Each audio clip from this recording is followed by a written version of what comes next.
Nah, ini kata Ibnu Hajar, ini hadis ini kan diriwayatkan oleh Imam Bukhari Muslim.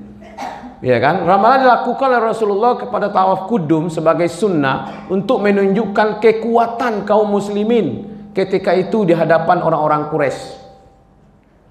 Semangat tadi itu, jadi kuda yang kencang larinya mengeluarkan api, menyerang di waktu subuh, kemudian menerbangkan debu. Ya kan? Kenapa sampai debunya itu menjadi informasi buat kita?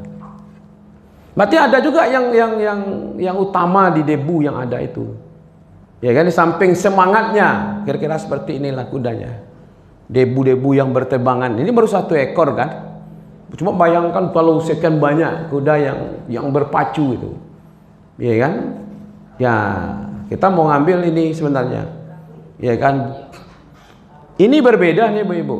Debu yang diterbangkan oleh kuda perang dengan debu yang diterbangkan oleh kuda pacu, dengan debu yang diterbangkan oleh mobil di jalan, itu berbeda keutamaannya itu.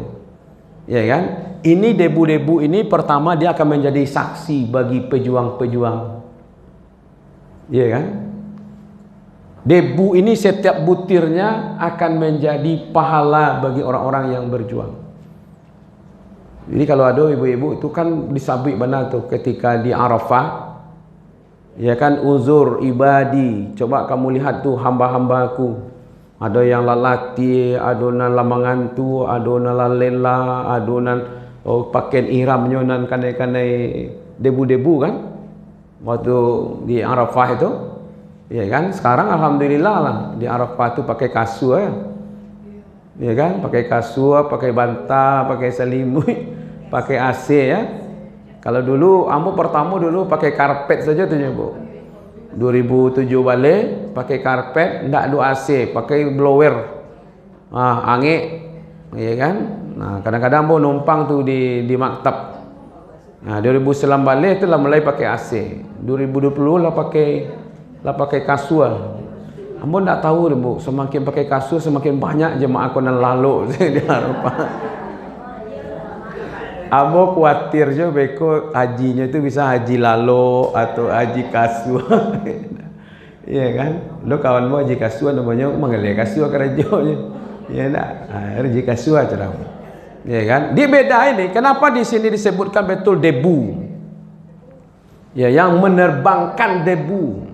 Menunjukkan semangat sehingga berkobar. Ya kan? Ternyata bagi umat Islam debu itu banyak manfaatnya. Ada untuk tayamum, betul tak? Naqa'ah. Debu untuk tayamum. Ya kan? Kiranya konsepnya itu ibu-ibu, kalau ada masuk angin ke dalam ruangan itu pasti terbawa debu di situ. Ya, makanya di pesawat itu boleh bertayamum walaupun ke dinding pesawat kan. Jadi kalau kita mau ke meja pesawat itu atau di atas mobil atau di dinding, ya kan, tarik. Simbolnya kan seperti itu, pas ditempel, ditepukkan di sini, kemudian ditiup, kemudian bawa ke sini. Nah, masukkan ke sini.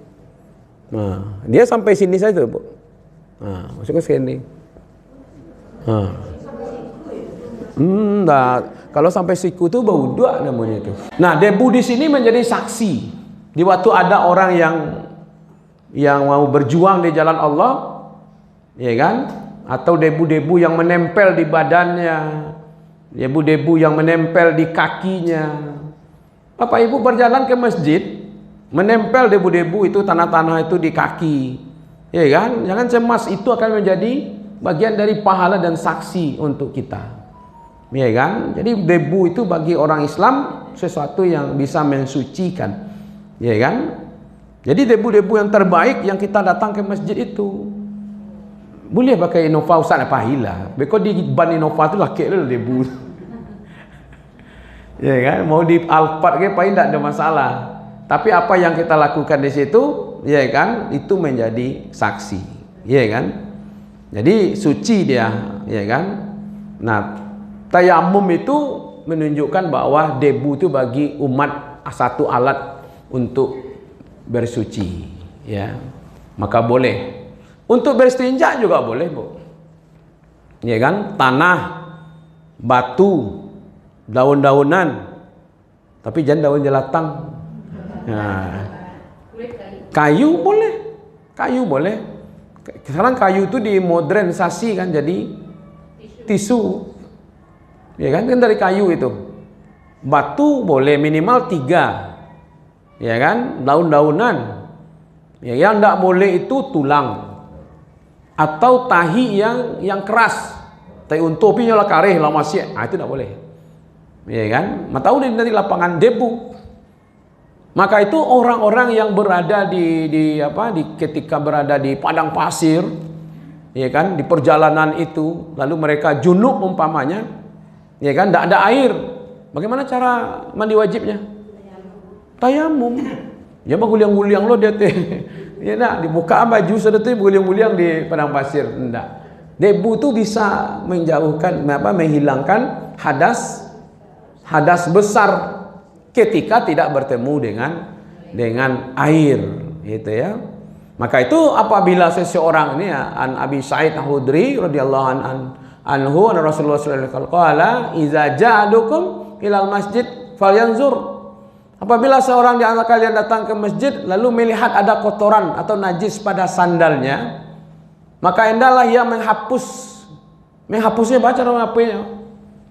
Jadi debu itu, ya kan? Kemudian sholat. Jadi najis-najis yang menempel di kaki, di sandal, di sepatu itu membersihkannya cukup dengan, iya kan? Jadi dengan adanya angin, adanya panas, adanya debu, maka bumi yang tadi kena najis itu akan suci dengan sendirinya. Maka kembali dia kepada asalnya.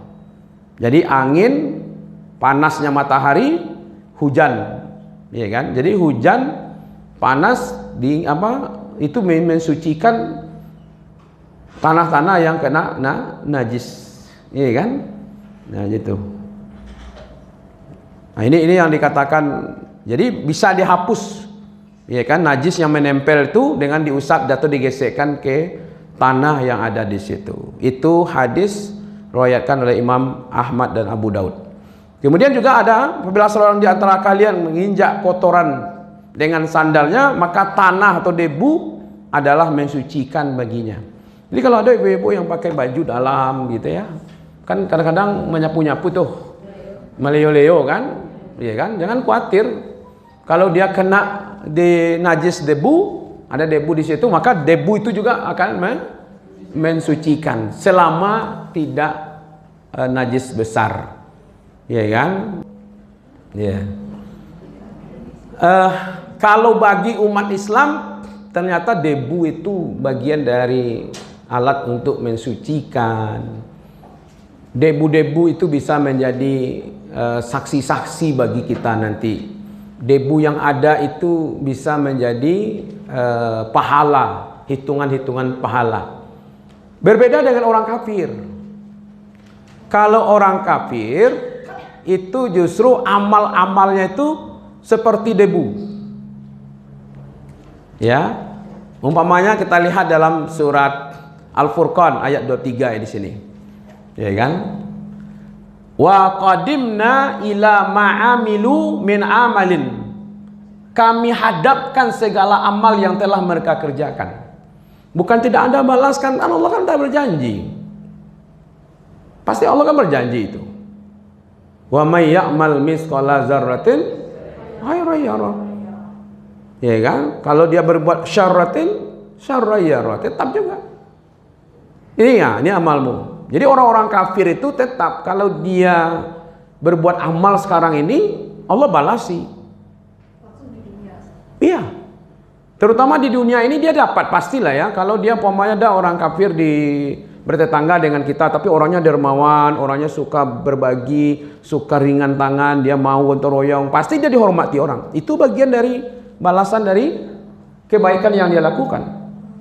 Nanti kalau ada orang mengganggunya, satu kampung orang membela dia, itu tandanya amal baiknya itu dibalasi. Cuman untuk akhirat seperti debu yang, ya kan, debu yang berterbangan, habaan mansura. Nah, debu di sini bagi orang-orang kafir tidak bisa dia memanfaatkan. Nah, itulah alasannya kenapa Allah ketika kuda Allah bicara tentang debu, tapi ketika orang kafir seperti debu yang tidak ada manfaatnya. Malah kalau bagi kita ini mengganggu sekali debu-debu yang seperti ini, nak. Dia sama-sama, Bu, di debu diterbangkan oleh kuda perang, debu yang diterbangkan oleh mobil, ya kan? Dan itu bisa perumpamannya berbeda. Jadi bagi orang-orang Islam, debu bisa menjadi saksi, bisa butiran ini menjadi setiap debunya menjadi amal, ya kan? Tapi bagi orang kafir, debu amalnya itu seperti debu yang tidak bisa diambil, walaupun banyak, tidak bisa dia, ya kan? Jadi jangan terkagum-kagum itulah ibu-ibu dengan amalan orang-orang yang tidak Islam, kan? Karena bagi dia itu bagian sebenarnya yang bisa dia nikmati untuk dunia, tapi untuk akhirat tidak. Oke, itu ayat yang keempat.